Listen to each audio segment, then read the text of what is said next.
Welcome back. This is episode 8 of the Queen of Serious Talks. I'm Dawn Simon, and in this episode, I talk about the loss of a dear friend, and I share some advice that was given to me by another dear friend that really helped me to heal. I also wanted to say that I know the last few episodes had really poor sound quality. It seems that when they are being uploaded to certain platforms, they sound more staticky than other platforms. But I assure you that from here on out, the quality of my recordings are going to be a lot better. So I just want to apologize for that, and I want to thank you again for listening.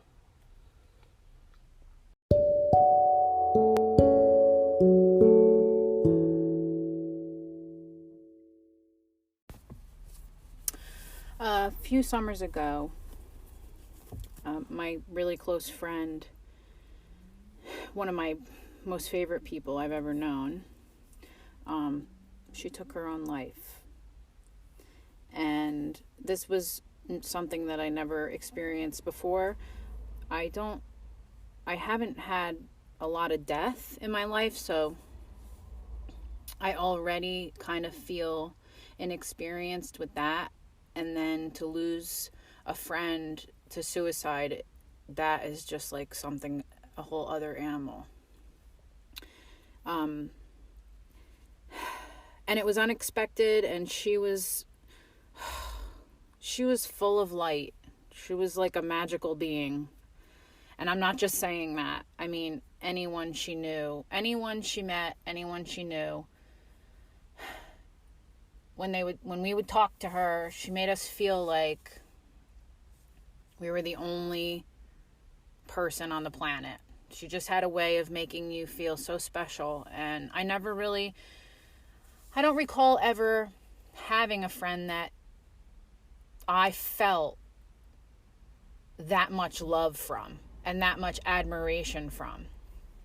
And I used to actually think to myself, I hope she doesn't find out that I'm not as great as she thinks I am, because I just felt like she thought the world of me. But we hadn't talked for a few months, and our friendship was like that, so that wasn't really a thing. But I ran into her a week before,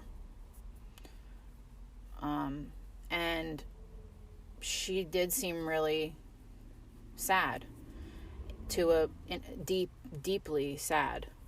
And when she hugged me and said goodbye,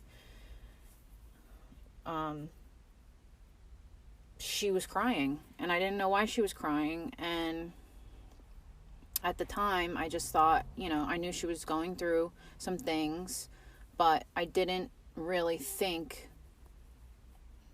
it never crossed my mind. Knowing her and who she was and how she lived her life and the dreams she had and the passion she had and the kindness in her heart, it would have never crossed my mind. And it was very difficult for our community. She was really active here in the arts and just welcomed people into her, onto her. She had a business, and she welcomed people onto her property to do different things, and artists had pop-ups, and we had live music, and it was free, and everybody would come, and we would eat, drink, and be merry. And it was a place like no other. And so a lot of people in the community knew her. She was really involved with our local, I guess, culture. And it was so shocking and so painful that it shook me into like nothing else. You can't think about anything else. I couldn't work. I couldn't sleep. I couldn't eat. I just cried for days and days. And I was sick. I would wake up in the middle of the night and just think of her and imagine her, and I couldn't go back to sleep after that. And it just broke my heart that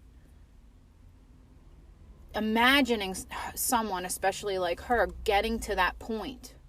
I've talked about, thinking of that before, but to actually bring yourself to finally make that decision, the pain that someone must be in, my heart just aches thinking about it.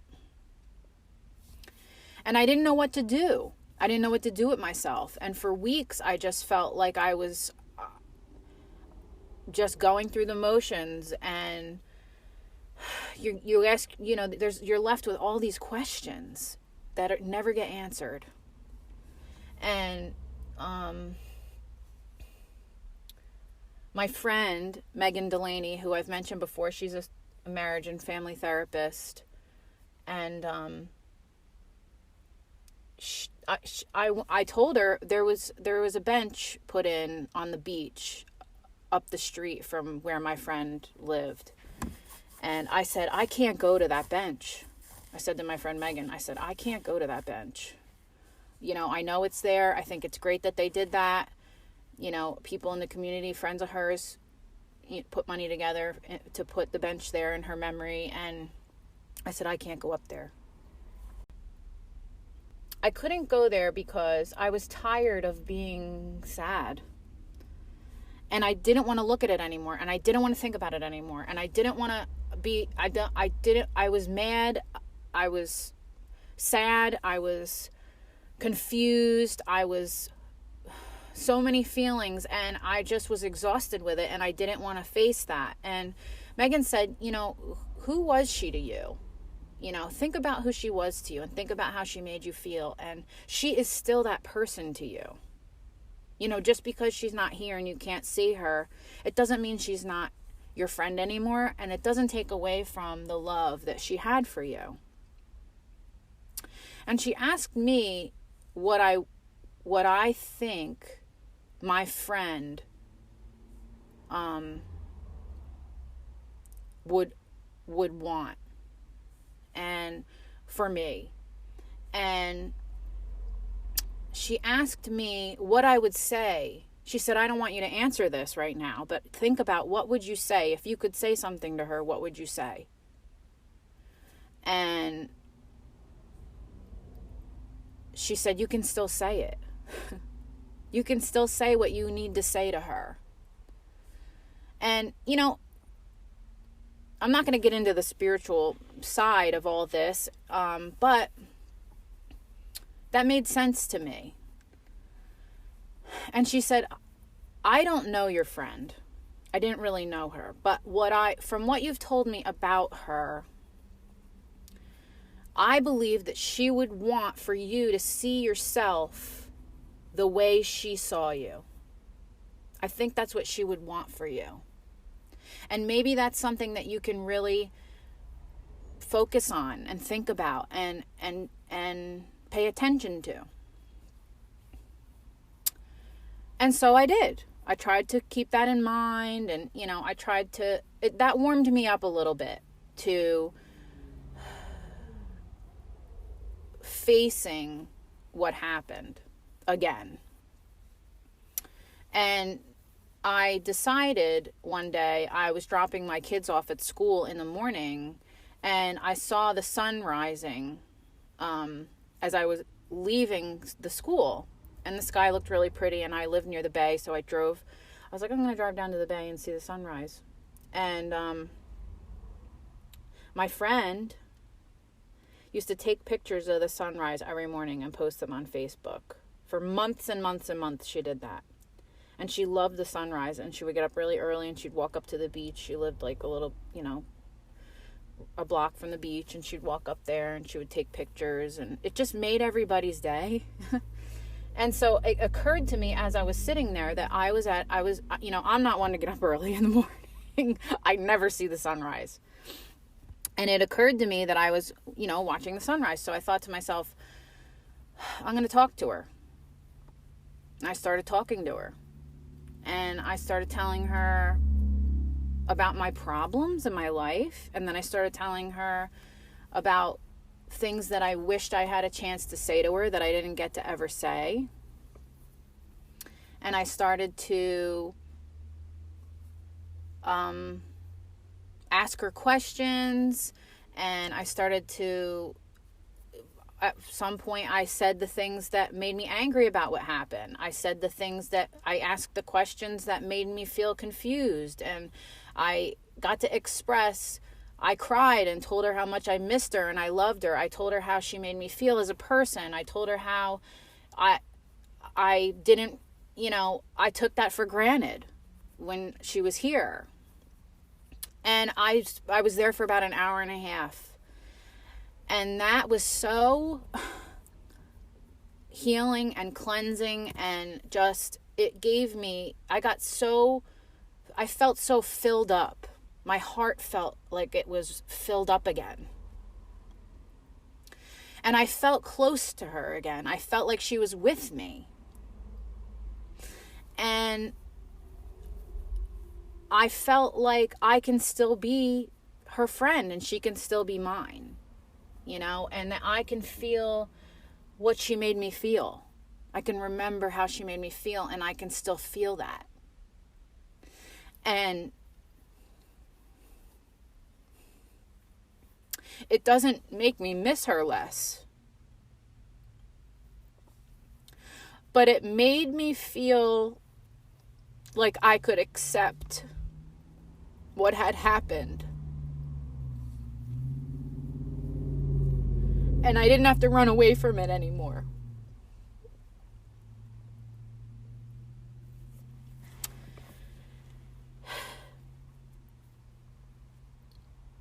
And then I felt full in my heart, and I felt free. And I feel like that was the best advice I could have ever gotten in that time in my life. People say things to try to help you to feel better. And sometimes they do, and sometimes they don't. But that was like a specific, very specific, things to think about, and very specific ways to do it, where I could kind of like step by step, in a way, apply what Megan said to me. And it really was what I needed. And loss is so hard, and it's so painful, and we don't know, we don't understand it. And so we run away from it, and we don't want to face it. But for me, facing that and facing her and not being afraid to say what I wanted to say and feel what I wanted to feel, that was when I was able to start a healing process in my heart from what felt like I would never, ever, ever be able to get past. And I'm not past it, but like I said, I've been able to accept it. And that was a gift to me.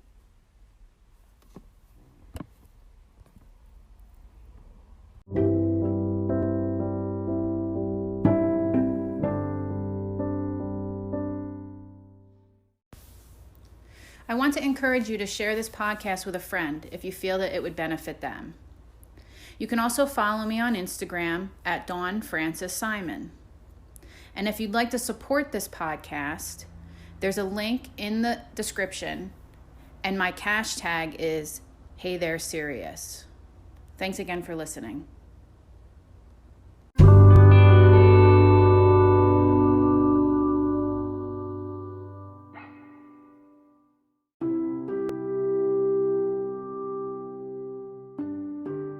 The content provided on this podcast is for informational and educational purposes only, and solely as a self-help tool for your own use. If you are in need of support, please do not delay in seeking mental health advice from a professional. I am not a mental health practitioner. I am simply sharing my own personal experiences here on this podcast.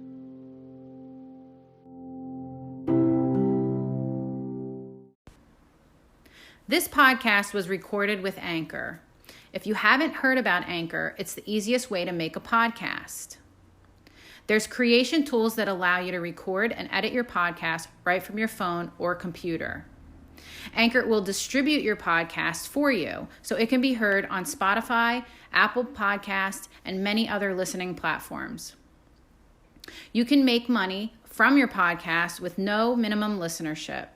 It's everything that you need to make a podcast in one place, and it's free. Download the free Anchor app or go to anchor.fm to get started.